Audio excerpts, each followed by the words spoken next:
Good evening and welcome to Tucker Carlson Tonight. On Tuesday, 2 days ago, Twitter slapped a warning label on all tweets from National Public Radio. Going forward, NPR will be identified for users of Elon Musk's social media site as, quote, state-affiliated media.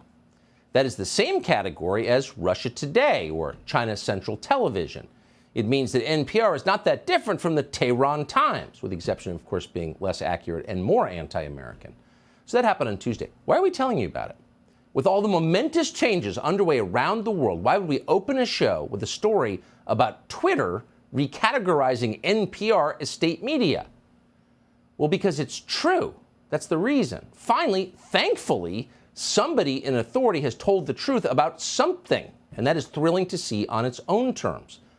In a world defined by lies from our leaders, this seemed like a rare sign of hope and progress. Telling the truth is the most revolutionary act of all, far more than taking up arms. And yet, you rarely see it. Human beings created language in order to describe the world around them more precisely than they could with, say, grunting or sign language. But unfortunately, we have been subverting our own creation ever since. But not tonight. By calling National Public Radio what it is, Elon Musk has used English as it was intended to be used in order to tell the truth. Of course, NPR is state media. Have you listened to it? It has all the hallmarks: repetitive dishonesty, authoritarian politics, unwavering devotion to the party in charge. Of course, that could describe virtually all media in this country. The difference is the state actually pays for NPR. NPR was created more than 50 years ago by a law signed by Democrat Lyndon Johnson. It was called the Public Broadcasting Act.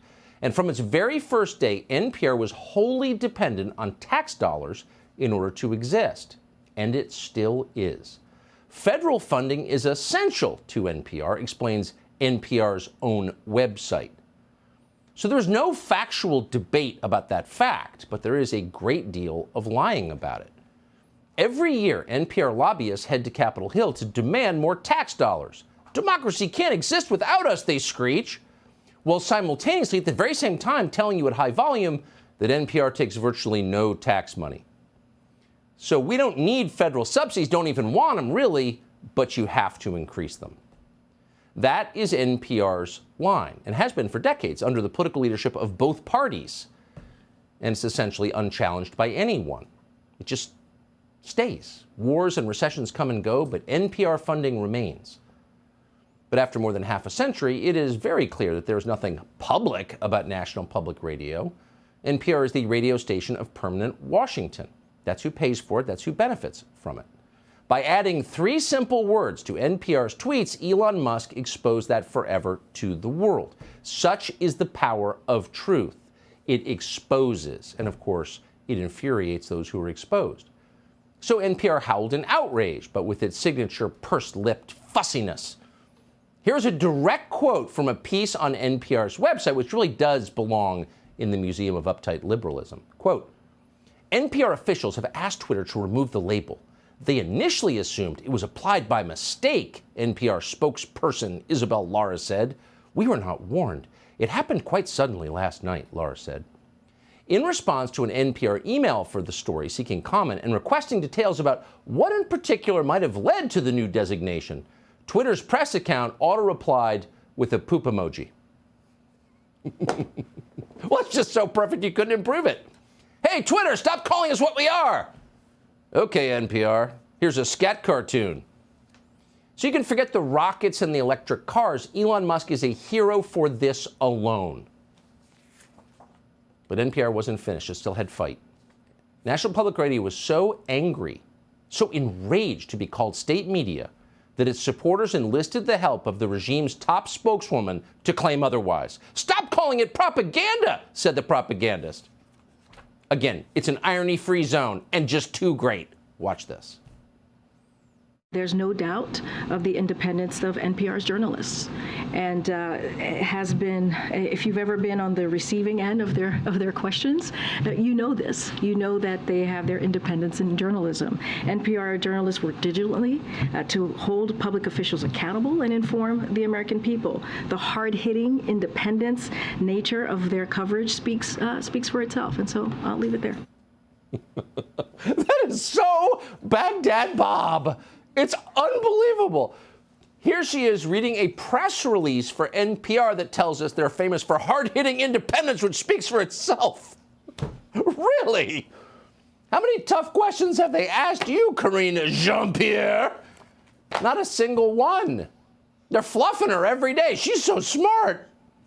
And so she pays them back. Hard-hitting independence. This is the same radio station that in the final days of the last presidential campaign took a look at the biggest political story in years, the New York Post story on Hunter Biden's laptop, and then ignored it completely. And not only ignored it completely, but because they are fussy and self-righteous to their very core, they bragged about how they were ignoring it completely. We don't want to waste our time on stories that are not really stories, said NPR's managing editor Terrence Samuel. And we don't want to waste listeners and readers' time on stories that are just pure distractions. All right.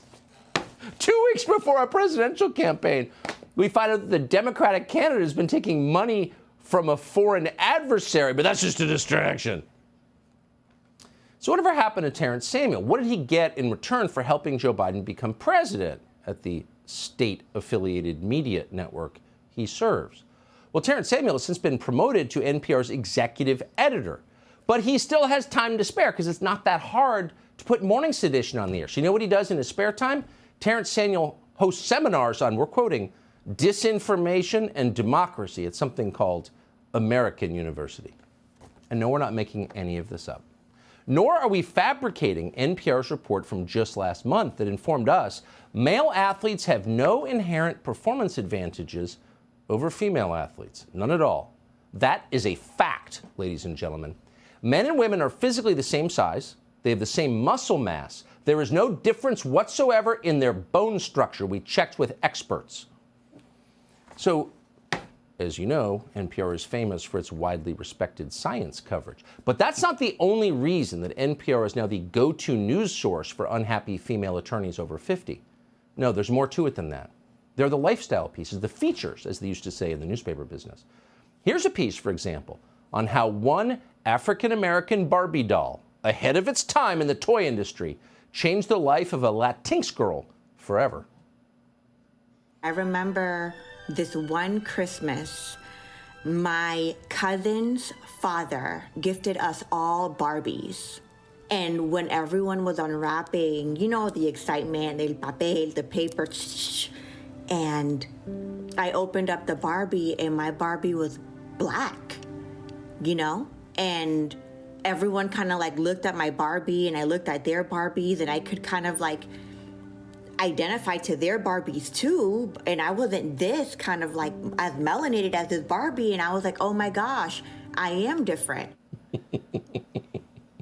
Unhappy middle-aged ladies talking about themselves. The narcissism piped directly into your Audi. That's NPR. You got to say they know their audience.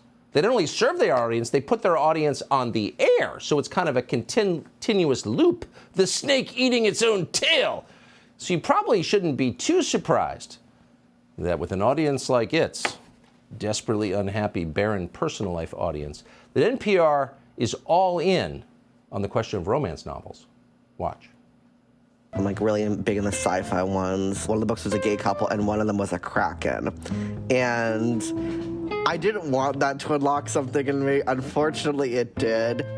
Before I knew what was happening, Cyrus was carrying me, the muscular lengths of his tentacles supporting our combined weight, and shuffling us towards the stall without breaking our kiss. I knew he was strong, but I didn't think he was that strong.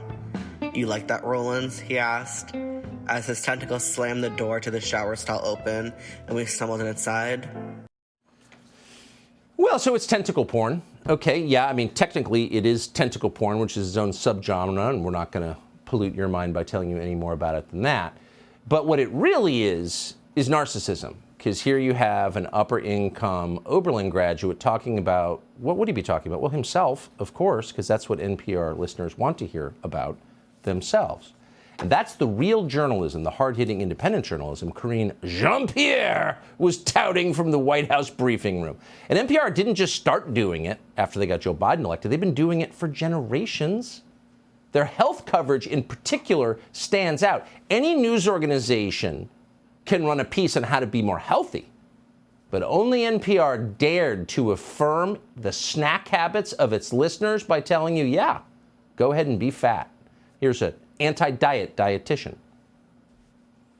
So diet culture is this overarching system of beliefs and values that's really endemic to Western culture at this point in history.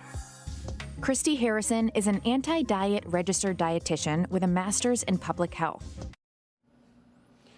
We've been trying to get Christy Harrison, the anti-diet dietitian, on our show for years now, but we're not NPR, so no luck so far. But if you're looking for coverage of LGBTQIA Z+ issues, well, you've come to the right place, because it's not just the conventional stuff, gay marriage or trans issues. They've taken it to another level, as befits a cutting-edge, totally independent news channel like National Public Radio. Here they are reporting on trans dinosaur experts. Many people who are queer, whether they are trans or some other form of genderqueer or whatever it is, we love dinosaurs. Along with being a dinosaur expert, Riley is herself transgender. And according to Riley, there is a whole community of genderqueer dinosaur enthusiasts online. We had no idea, so we checked it out. Sure enough, they're there. We found dozens of paleo artists online that identify as queer. Type dinosaur into the LGBT subreddit, hundreds of results, with pride dinos, rainbow dinos, dino moms, dino dads, and a lot of puns. Like Allosaurus. Transceratops. Transceratops. Transosaurus rex. Now, a lot of people say if the topic of NPR comes up in conversation, yeah, I'm all for National Public Radio and I'm happy to work an extra day a year to pay for it.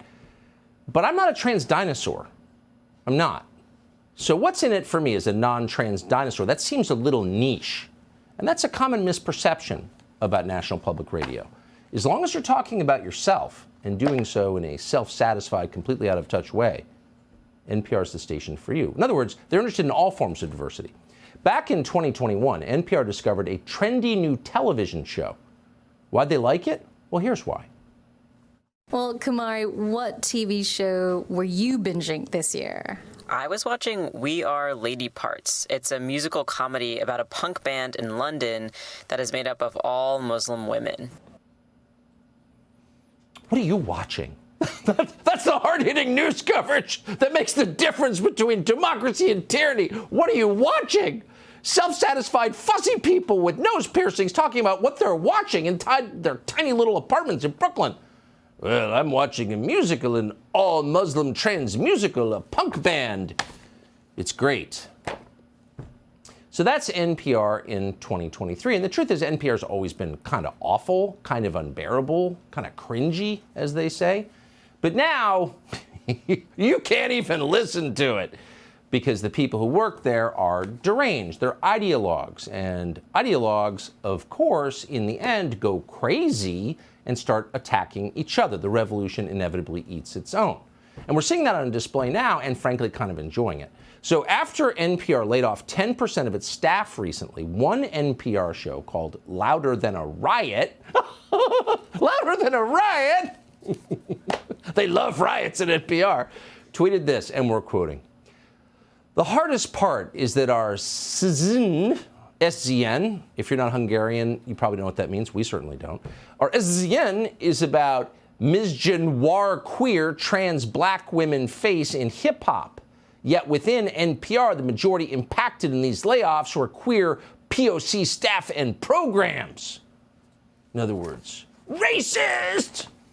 By the way, misgenre, in case you aren't up on your NPR speak, has something to do with bigotry against women who are black. Not that NPR bothers to define any of those terms. Anyway, it gets better, because once you put crazy people in charge of your newsroom, well, crazy things happen. So they tried to call an all-hands meeting to explain why people were being fired. The real reason, of course, is no one wants to listen to this crap. But an NPR executive had to get out there and try to speak slowly and tell these people why they were fired. And people start screaming at him. So he called for civility. And then one employee said, You need to read this piece. Quote, when civility is used as a cudgel against people of color. That's NPR, ladies and gentlemen, on the inside. NPR, by the way, we told you at the outset, is now officially state media. And honestly, that tells you a lot about the state. Subscribe to the Fox News YouTube channel to catch our nightly opens, stories that are changing the world and changing your life. From Tucker Carlson tonight.